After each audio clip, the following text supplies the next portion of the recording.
All right, so buckle up, because this deep dive, it takes us on a wild ride through Greek mythology. We're talking Hades, but not the usual doom and gloom. Yeah, this isn't your typical underworld story. This time we're asking, what if Hades, god of the underworld, got tired of playing second fiddle? Like, what if he decided to conquer heaven itself? Now that's a power move. And, it makes a weird kind of sense when you think about how Hades gets portrayed. Always the brooding one, stuck in the shadows. Right. Zeus gets the sky, Poseidon gets the seas. Talk about a cosmic raw deal. It's like, here, Hades, you get death and darkness, have fun with that. Yeah. But this story, it goes beyond just, Hades is mad and wants to pick a fight.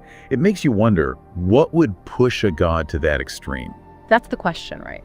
Our source really dives into the psychology of it. Imagine ruling a realm where everything's about death, the weight of souls, all that heavy stuff. Yeah, it's gonna mess with your perspective, right? Totally.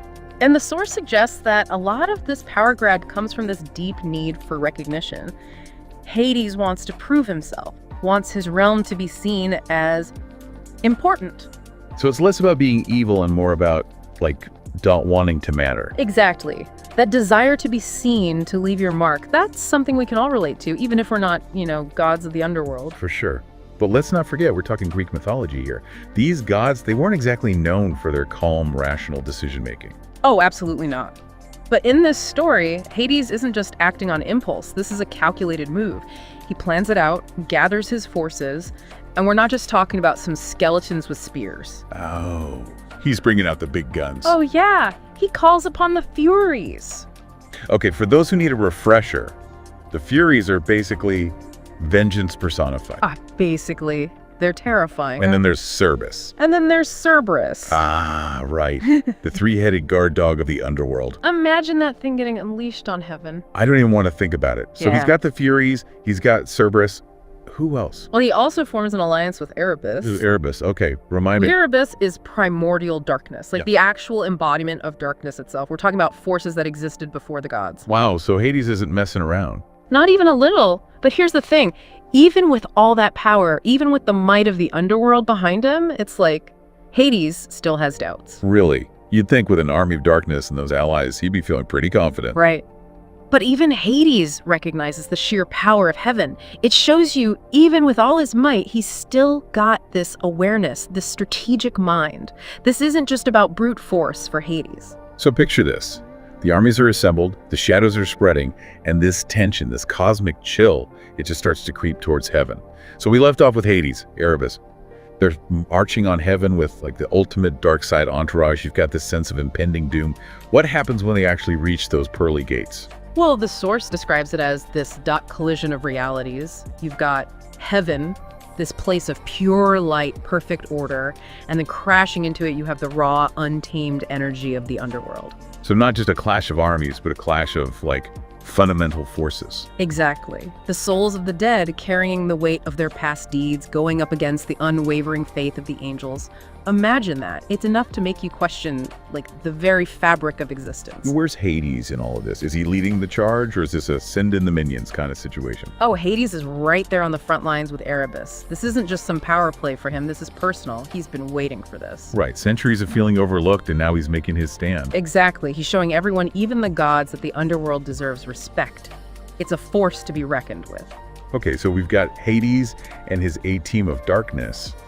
But what about heaven's defenses?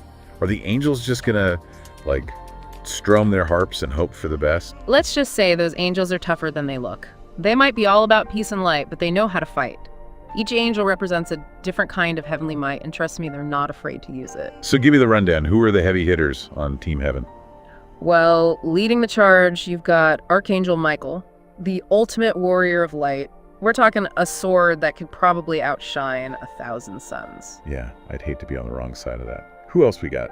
Then you've got Raphael, known for healing, sure, but he's also got this incredible protective power. He can shield his fellow angels from even the darkest magic. Warrior and a healer.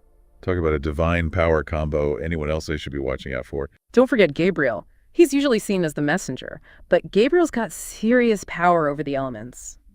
Imagine winds that could scatter an army, or even turning the underworld's own shadows against them. Okay, so Heaven's putting up a serious fight. This is turning into the ultimate showdown. But with all this power on both sides, What could possibly tip the scales? That's where things get really interesting. Just when it seems like Hades and his forces might actually have a shot at winning, there's a new player enters the game. Someone who changes everything. Okay, you know I love a good twist. Who is this mystery guest? Who's powerful enough to go toe-to-toe with Hades at his best? We're talking about Metatron. Metatron. Okay, for those of us who skipped that day in mythology class, why is Metatron such a big deal? Metatron isn't just another angel. He's not there to fight alongside Michael or Raphael. He operates on a whole other level. He's like, imagine the most powerful being in heaven and then multiply that by like infinity. That's Metatron, the voice of God, the embodiment of divine will. Wow, okay. So we've gone from a cosmic brawl to divine intervention. Hades is playing a high-stakes game, but Metatron he's playing on a whole other board. Exactly. And here's the wild part.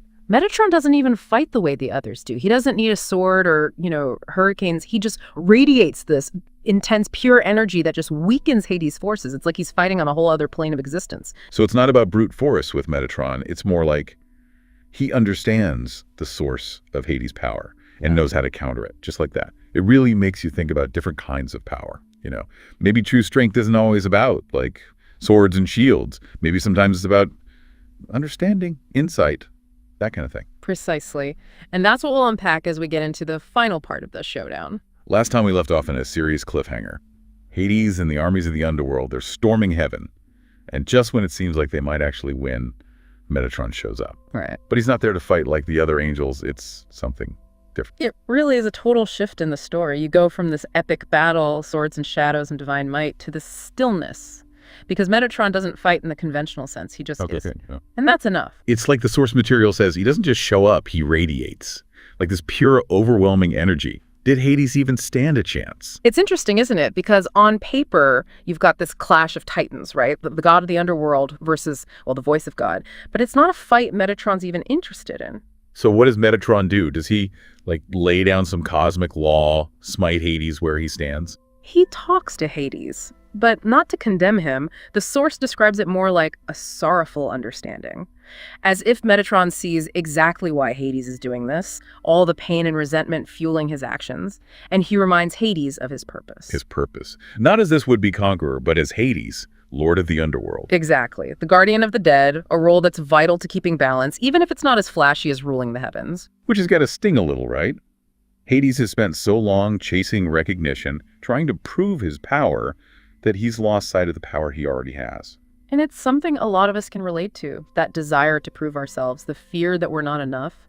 Sometimes it takes facing something much greater than ourselves to realize that we already have everything we need. Okay, so deep philosophical implications aside, what's Hades' reaction to all this? Does he just admit defeat? The source describes it as a profound realization. Imagine carrying all that anger and resentment for centuries, and suddenly it's like you're seeing it all clearly for the first time. So, not a victory for heaven, but not really a defeat either. It's more of a reset. Hades returns to the underworld, not as a conqueror, but with this new understanding. I'm sensing a theme here. Yeah. Maybe real power isn't about conquering others, but about understanding yourself. Maybe. Well, on that note, we've reached the end of our deep dive into Hades' attempted heavenly power grab. Turns out, the most epic battles aren't always fought with swords and shadows, but within ourselves.